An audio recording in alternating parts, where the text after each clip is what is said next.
When you're out of winter lockdown, you can go diving in an acid pit, essentially. Right. Deep.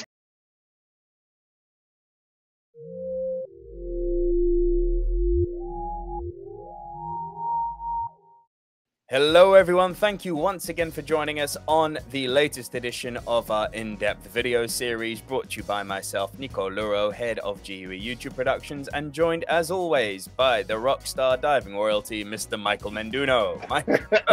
Michael, how are we doing? Good, how are you today, Nico? Very, very good. My Shearwater Tarek tells me it's been 56 days since I've dived and I'm jonesing to get in the water. Wow, well that brings up a question then. What are divers to do who are on lockdown and in cold climates like you? What's a diver to do in a situation like that, Nico? In the UK it's difficult because we're on an island, obviously, but if permitting, I know you can't fly and travel, get in your car and drive to a warmer country. That could be a thing to do, but that's not what we did. Try again. Get in the bath. Get in the bath and test your underwater housing. I think Fourth Element is encouraging people to do this. Put on your underwear and get a bathtub. But that's not it. You're gonna probably have to wait till the end of the video to find out what we uncovered. Oh, you're keeping me dangling. Fine. As long as the solution means I get to go diving, fine. Guys, stay tuned until the end of the video to find out what you can do. But while you're keeping me in suspense, what other stories do you have for me? We got a couple things pretty interesting. I think most people have probably heard of the Rebreather Training Council. This is the parallel organization to RESA, which Rebreather Education and Safety Association, which represents manufacturers. And as we're now on the precipice, hopefully, of getting back to diving and specifically getting back to rebreather diving, the RTC is working on a number of initiatives, safety initiatives. One of those is looking at mouthpiece or training straps. The issue is with rebreathers is still, though we've made a lot of improvement, the fatality rate is still quite high relative to open circuit scuba. And you know, how do people die on rebreathers? They drown. I mean, they're triggers to get that happen, but the ultimate result is they drown. So the RTC right now is looking at a number of initiatives, one being mouthpiece or training straps, part of training classes, part of the rebreather kit. And so we are running a seminal article written by Paul Haynes, a former UK Special Forces, now a tech diver, an instructor trainer with RAID and other organizations, the BSAC, for example. And so it's a really interesting issue looking about the efficacy of mouthpiece or training straps, you know, the pluses and minuses. So that's going to be one of the stories we're running this time. Cool. Anything that can lead to more rebreather safety, I'm all for. Absolutely. What else? What else have you got for me, Michael? Well, this is sort of interesting. If you remember, we've run a couple stories now on PFOs. People, the hole in your heart that lets bubbles through can cause problems.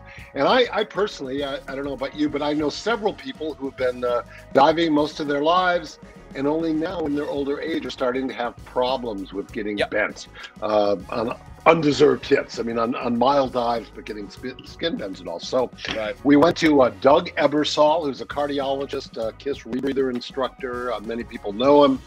And we've put together a piece, everything you wanted to know about PFOs and decompression illness, but we're too busy decompressing to ask. So it's a deep dive into PFOs and testing and how these can develop over time. So it's our medical story and a good one. Cool. I'm looking forward to hearing about that. I've met one person in my lifetime who I worked with for a prolonged period who has succumbed to this unfortunate scenario, and you can't dive anymore. Very sad. What else have you got for me? So we have actually an amazing tech conservation story.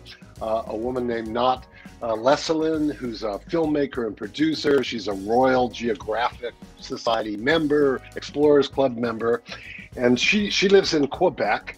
And of course, the St. Lawrence Riverway runs past Quebec, and they get 80% of their water from the St. Lawrence. Quebec itself gets about half their water, and so Knott decided that she was going to explore this waterway and basically did a 71-kilometer traverse. That would be 44 miles for you imperialists. Spent 30 hours underwater and went from one end of the St. Lawrence near Quebec to the other. It was quite harrowing. She used hypnosis to teach herself to sleep underwater so she could sleep, and had a close call as a part of this. Her story is actually, I think we talked about this last time, the Close Calls book. She almost got run over by a tugboat in the way. So it's really a remarkable story how she pulled off this 30-hour dive, basically. Yeah. That's unreal. Sleeping underwater, new technology, or at least not new technology, new techniques. Very good. Hypnosis meets tech diving. I love it. Right. Scooters, rebreathers, and hypnosis. You know what? What could All go she has wrong? to do now is come up from the dive and answer the question, how does that make you feel? And we're good to go. That's right. And we have some, actually she did a video for us, a couple of videos that are embedded in the story. So it's Nice. quite interesting. You'll get a good take from it. So as far as exploration is concerned, you've always got something good for me. Talk to me. We have a really cool story about Herenitsa Abyss. This is the, we ran a story about this about a year or two ago, a couple of years ago. It's the deepest freshwater abyss on the planet. Right now, they've got it logged down to 473 meters. This wasn't with the diver, this was with an ROV, about 1,540 feet for imperialists, and it's a really challenging environment to dive in. The visibility has gotten worse over the decades, so not good visibility. The water is actually acidic. It stings your skin, exposed skin around your face, etc. And remarkably, I didn't know this, but the surface of the water, because of the acid, there's about a meter thick of CO2 above the water. So you can't just bail out to the surface and breathe. You have to take into account that you have to get above a meter above the water before you can actually breathe. So of course you would go diving there. Acid water, CO2, deep, bad viz. Of course you would go diving there. Amazing. And huge vertical. I mean, there's drops of 50 meters, 100 meters. So if you do not have good buoyancy control, you could definitely have problems at this place. Yeah. So it's pretty cool. Bearing in mind that Zakatoon, which took the life of his Exley lens, Mr. Sheck Exley, was not as deep as this. Yeah, that's right. That's right. Yeah. So, and there's a whole group, the Ranaki Cross, 7-02 Ranaki Cross is the speleological group that's basically has access to the site and is continuing to explore it. So there's a lot to go, a lot of new passage and everything else. Yeah. Cool. So, yeah. And of course, we have some other stories for you too, as well, that are really good. So this will be out this Thursday. Around the world, we'll be releasing the new issue and the like. Yeah. Yeah, but do you think I'm going to let you go so easily without actually telling me what I can do about diving when we're in lockdown? So, in the winter.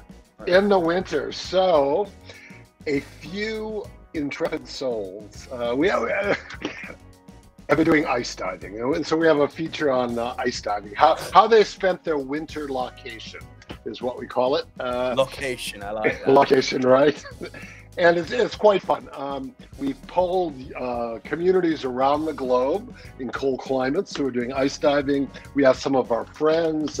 Becky Schott is right now doing a photo shoot for Seiko in the Michigan in the Great Lakes under ice. So she sent us some stuff. We have some free diving with Dive Alaska up in Rabbit Lake, cutting a hole through the ice, wearing wetsuits, right? Because free divers don't wear dry suits. They're not carrying any gas.